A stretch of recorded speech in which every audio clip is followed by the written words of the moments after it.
Hello students, I am Himani Sharma, your UGC NET Paper 1 educator. In this video, we are going to talk about certain surefire ways to crack your UGC NET examination. But before jumping into the content of the video, I would like to tell you or brief you about what is UGC NET. UGC NET is an examination which is held every year twice. It is a competitive examination and it is held for the post of an assistant professor if you want to join as an assistant professor somewhere, or if you want to pursue your PhD, right? So you need to qualify this very examination and only then you will be eligible for both the things, for the post of an assistant professor or for, pursuing your research work. So how is the paper divided? If we talk about this very thing, that UGC NET is divided into two papers. So two papers are there, paper 1 and paper 2. Paper 1 is teaching and research aptitude and it has 10 units in total, right? So 5 questions most of the times from each unit are asked and it is of 50 questions, right? On the other hand, the second paper that we have is subject specific, which means that any subjects in which you have done your masters in and scored 55% without rounding them off, you can take that subject as your subject for your UGC NET examination. And this paper 2 has 100 questions, right?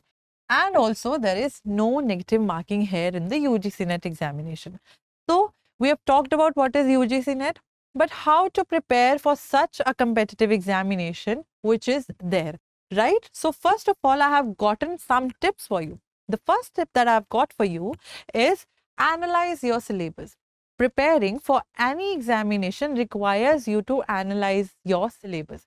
So you should either get a printout of the syllabus. You can get the printout of both the papers, right? The syllabus of both the papers, paper 1 and paper 2, and you will first of all go through that. Then you will analyze, you will identify your weaker and strong areas, that what are the units that I'm lacking in. If you would have read something in your masters, you hold a grasp on those concepts, you will be able to know that these are my strong areas and these are my weak areas. So you will identify them. Then you will plan your strategy according to those weaknesses and strengths. How are you supposed to go with it? Usually, you should give more time to your weakness, because the more stronger your weak points will get, your score will improve, because your strong points are already stronger. You should keep on revising the weakest areas of your syllabus part, right? Whatever units or whatever material or the content that we have for the syllabus. Then tip 2 is analyze the previous year question papers. These previous year question papers for any examination hold a really important value. Why? Because through the usage of previous year question papers or the PYQs that you have, you are able to identify or analyze the pattern which is there. There is a particular pattern, each time, a question paper is framed and the question are asked in the similar pattern. So what is the pattern of the past 5 years previous year question papers? What is the frequency? How many times have the questions from a particular units been asked? So for instance, if I talk about the research aptitude unit, there is a particular type of research, that is action research and ex post facto research. Both these types of research, they demand or they command at least one question in the UGC NET examination. So you should be, thoroughly able to grasp or know that this is the frequency of the examination and this pattern has been, followed from the past years, right? Third tip that I have for you is make unit-wise preparation strategy. Now you have your syllabus, you have analyzed the PYQs.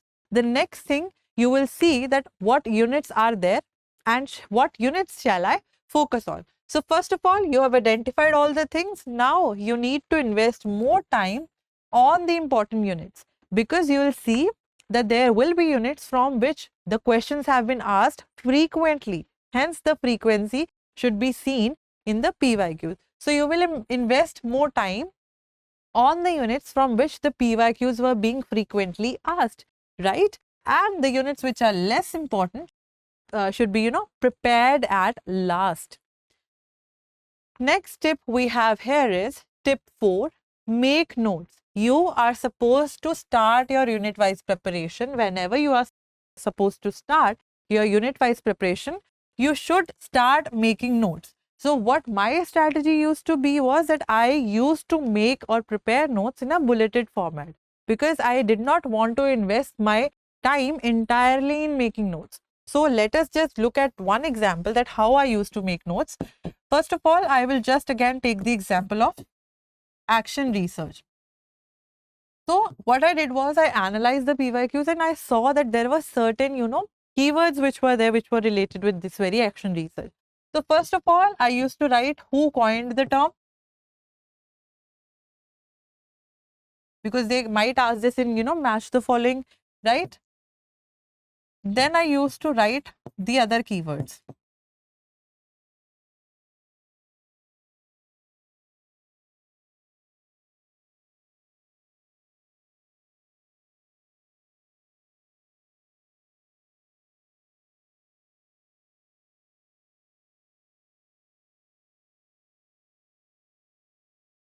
So these were the 5 pointers that I jotted down when I made my notes for the action research part. That the term, the action research, was coined by Kurt Lewin.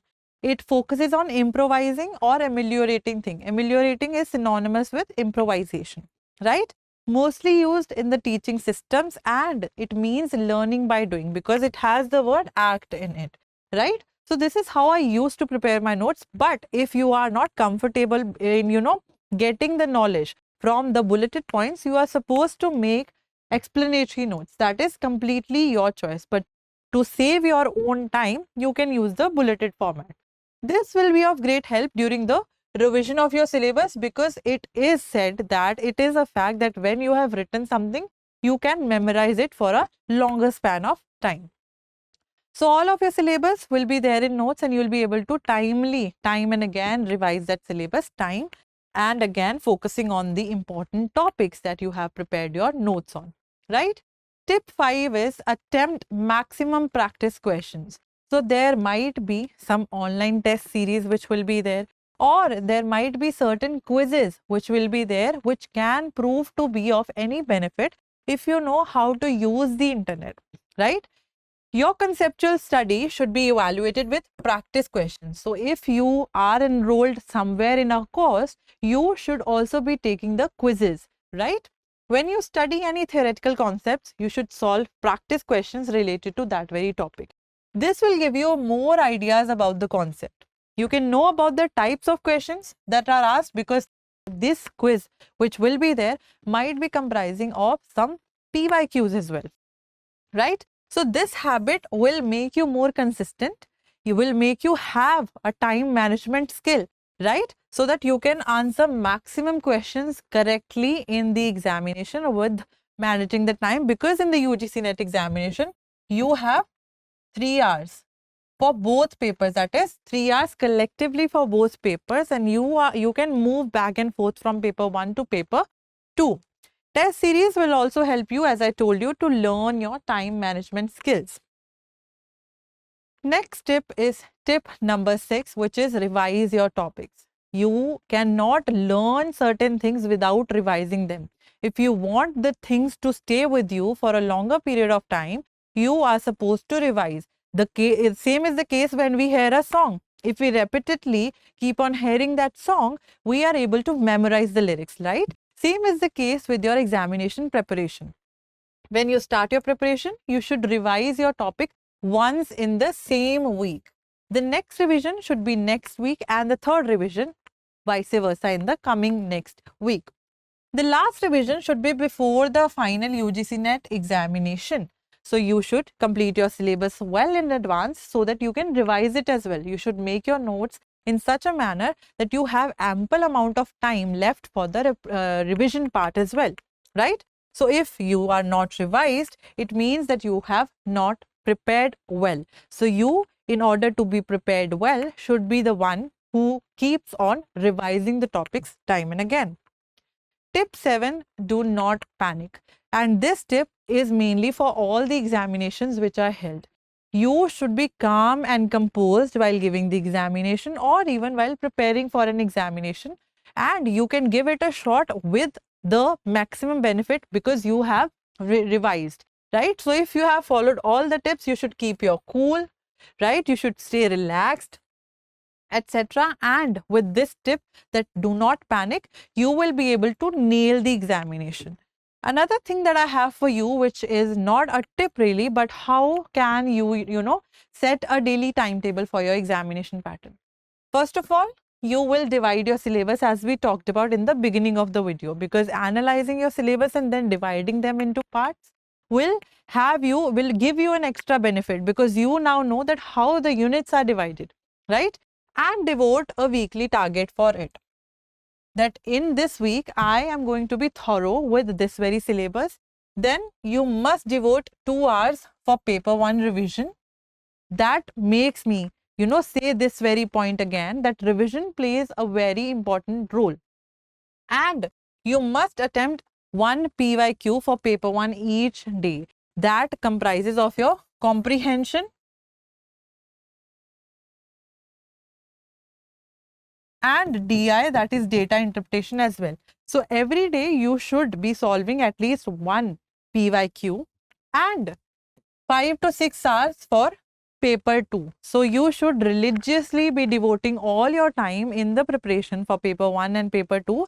And paper 1 should also be given importance because there are questions which are asked here and it has certain weightage which will lead you to score or qualify for a JRF. And that can come with the benefit of a stipend, right? You must analyze PYQs for paper 2 as well. So all the tips and tricks that we have were, jotted down, were told in this very video. And you can refer to these tips if you want to crack your UGC NET even in the first attempt. Till then, we will meet in the next video. Have a good day. Thank you so much.